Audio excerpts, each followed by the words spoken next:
Welcome to the stage right now, the one and only Iwan Ooh.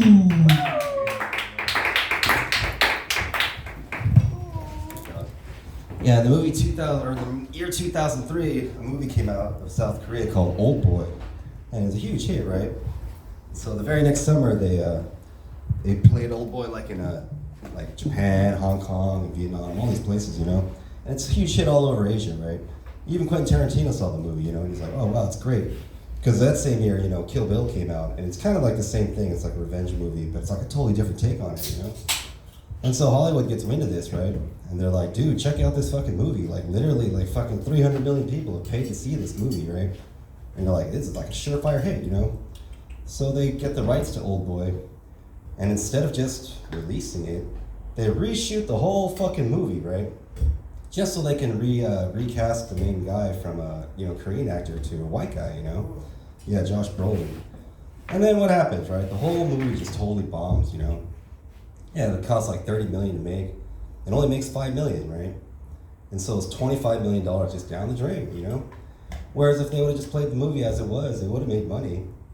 Well, it just goes to show, man, it doesn't pay to be racist. And you know, I know some people, they don't really know what to do with rice and stuff. They'll like throw it at weddings and fucking dry out their phones and stuff in it, you know? I'm like, it's food, you know, you eat it. And people like using all these like, doing all this do-it-yourself projects and stuff. I'm like, what the fuck, you know? Stop making all these fucking arts and crafts shit or whatever, you know? Like it's fucking, oh, that was gonna start doing all this. Like it's not arts and crafts, it's fucking Uncle Ben's. Yeah, I don't think, whatever. I'll do another one. Alright, yeah, Korean food sucks, you know? Yeah, it sucks really bad. Like, I don't care whatever. When everyone says, you know why it sucks is because for 35 years, we were colonized by Japan. And so, you know, they like took all the good food back to Japan, so we were just left with the leftovers. And with those leftovers, we made Korean food, right? So it's not that good, you know. Don't ever let somebody gaslight you into believing like Korean food's like worth the price you're gonna pay at a restaurant, you know? Because it's not, you know. Those same people that'll tell you that Korean food is good are the same people that'll tell you that Dane Cook is a funny comedian. Yeah, you know, if you're mixed black and Asian, the term is Blasian, right? And if you're mixed Mexican and Asian, then you're either Mexican or Asian, right? And if you're mixed white with Asian, you know what we call them? Assholes. Yeah, you know, in Korean, Hanguk means Korea, and Jungkook means China, and Miguk means America. So the old joke is like, why is a racial slur for Koreans gooks? It's because like when the first Koreans got off the airplane in America, you know, got off the airplane, they're like, Miguk! Yeah, I was in the United States Army, 1st Cavalry Division, Fort Hood. It was pretty cool, you know. You know, you go, whatever. It was weird being the only Asian person, though. Yeah, every day people were just looking at me like, are we supposed to shoot this guy? Yeah, one of the first things I learned in the Army, the very first thing actually, was the Army alphabet, right? The military alphabet. You know, Alpha, Bravo, Charlie, and the reason why we do it, you know? The reason is because like when you're calling on a radio, certain letters sound the same, you know, like B, D, T, Z, right? You can't be like, well, was that a B or a D? You know, we don't have time for that stuff. So it's like Bravo, Delta, whatever, Tango, Zeta, and shit. Like the word comedian, right? If you were to spell that in military, it would be Lima, Oscar, Sierra, Echo, Romeo. Yeah, I was watching Olympics and I was watching men's diving. And then the men's diving, man, they were like almost naked. They just had like the smallest little like G-string bikini bottom, you know? And they're all ripped and stuff. I was like, man, like men's diving is really like the gayest Olympic sport, like hands down. Like it's actually more like hands up in a back and forth motion. Oh. Yeah, you know, when you go into a Korean person's house, you have to take off your shoes, you know? And it's not really a tradition or anything. We just want to make sure you're not stealing our chopsticks. Mm-hmm. Yeah, the Korean national dog is called a chindoke. It kind of looks like a husky, but it's blonde and has a curly tail, and it tastes like ham.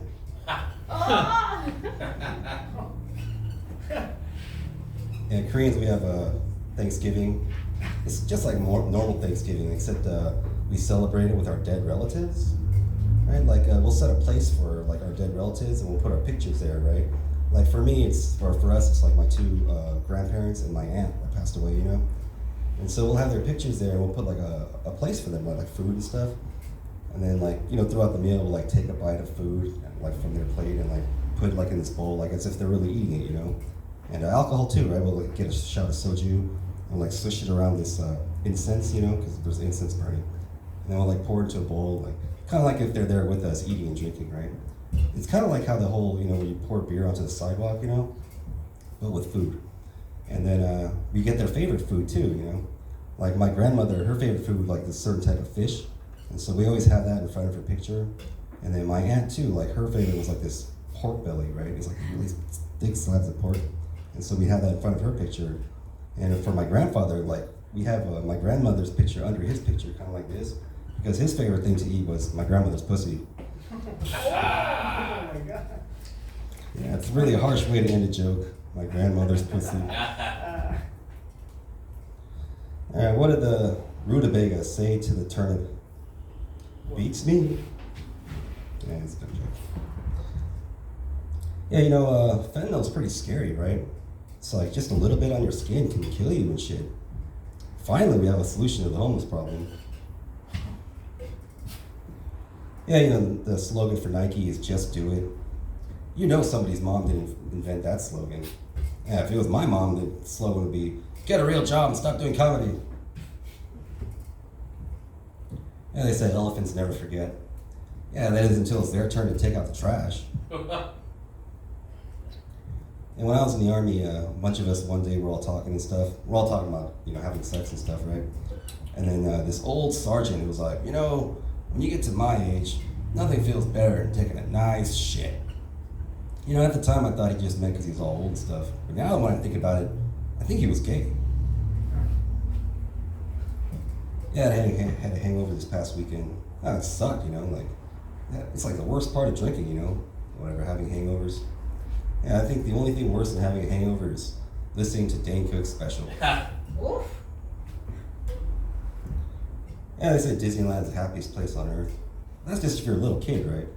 Like if you're a grown man, I would say the happiest place on earth is South Figueroa Street.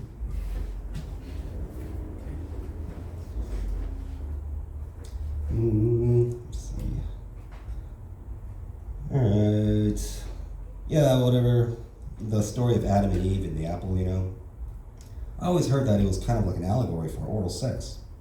Yeah, you know, Eve is tempted by the snake to put the apple in her mouth. And there's something there, right?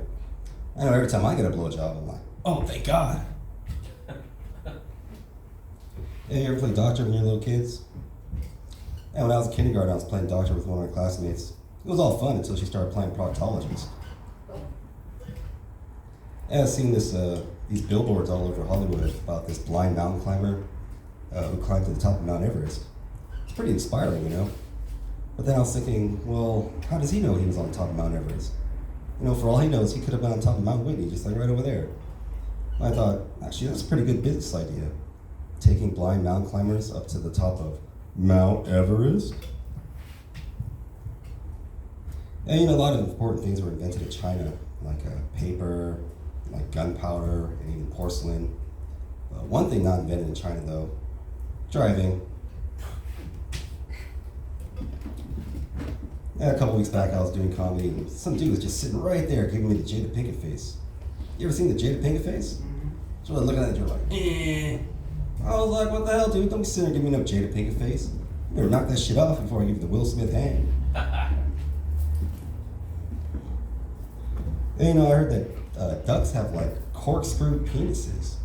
Mm-hmm. Yeah, and then they also have corkscrew vaginas, but it's corkscrewed in the opposite direction. That's gotta feel weird as fuck, right? No wonder why they're like, quack! And you know, Gary Coleman, he was kind of famous for being a little short person. You know, he was only like 4'2" when he died. Or no, 4'8". And he died really young, you know, he's only like 42 years old. So, I mean, by all accounts, what can I say? Gary Coleman lived a short life. You know, comedians always tell you two things, right? They always tell you when they just get booked on a show, and they always tell you when they just had sex. That's a bit juvenile, right? Like myself, I haven't been booked on a show in over a month. But I did get late last week, so whoa! All right, my name's Ewan. I'm out here. Thank you. Ewan Iwanung, everybody.